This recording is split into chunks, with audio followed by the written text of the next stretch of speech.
Hi everyone. Okay, I'm back with part 2 of installing the cubic mini wood stove. I actually turned on my laptop and found that there are directions online, just like they said on their website.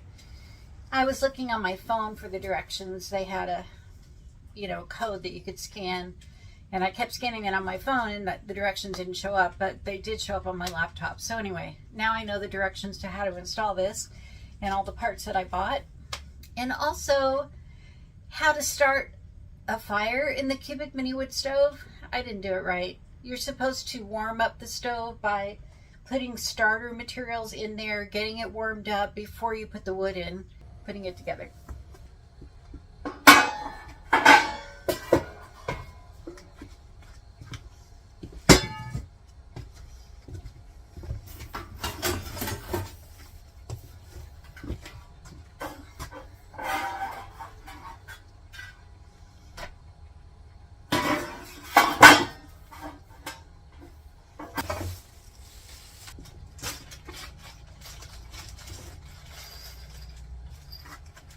Okay, the heat shielding on the cubic mini wood stove, these metal pieces that keep your wall from catching on fire, they're installed with these little kind of extender nuts.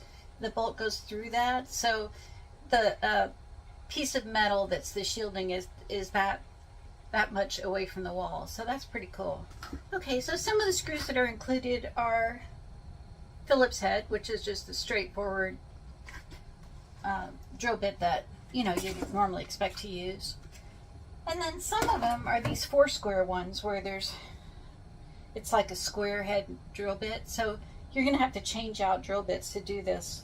I don't know why people do it. It just makes it more complicated, but I have all the drill bits so I can do it, but it's just like, why, Hey, I'm back. It's another day and I'm still trying to install my cubic mini wood stove. I looked at the website again last night to try to figure out all these pieces, and I had a real dilemma. They want you to screw this to the wall because you have to screw this on it, which the cubic mini hangs on, but then after that they want you to screw the feet to this part, to the bottom.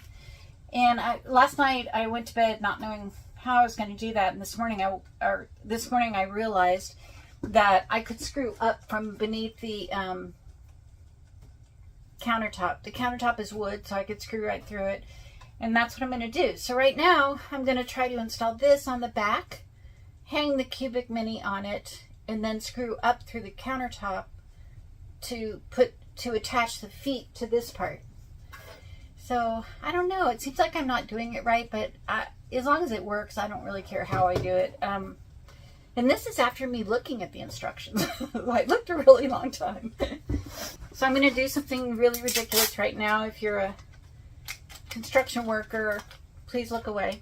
But I really cannot figure out another way to do this, so I'm just going to go with what I have.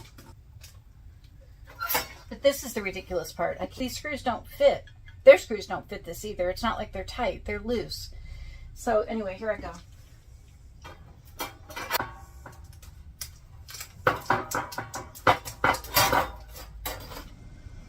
Yes, I am using packing tape to do this to hold the screw in place.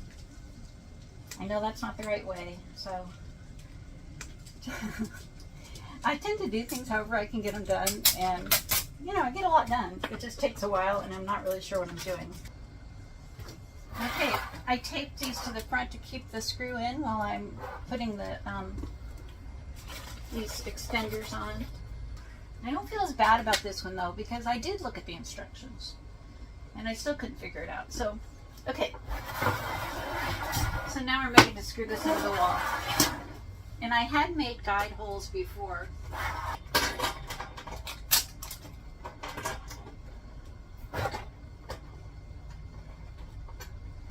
Okay, I fully acknowledge that it's a little bit silly to do it that way, but it did work.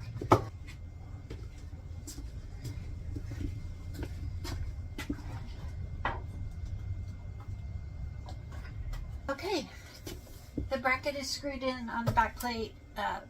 One of the screws didn't catch. I know it's not into anything that'll hold it, but the good news is a couple of them did catch, and also the weight of this stove should be pushing down mostly.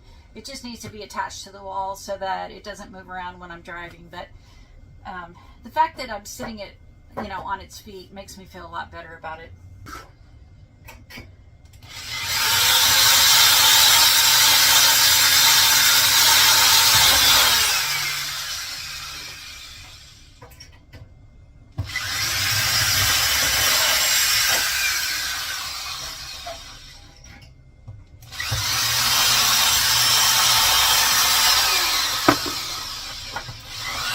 Okay, one more problem. These are supposed to go underneath the base.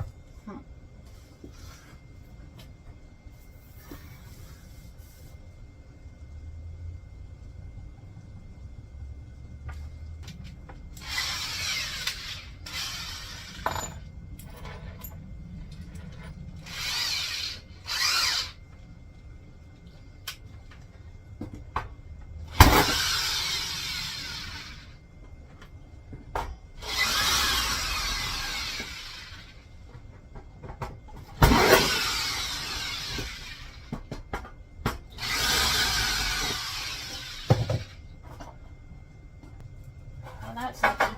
Okay, I backed off the screws there, and then this is loose enough to come up.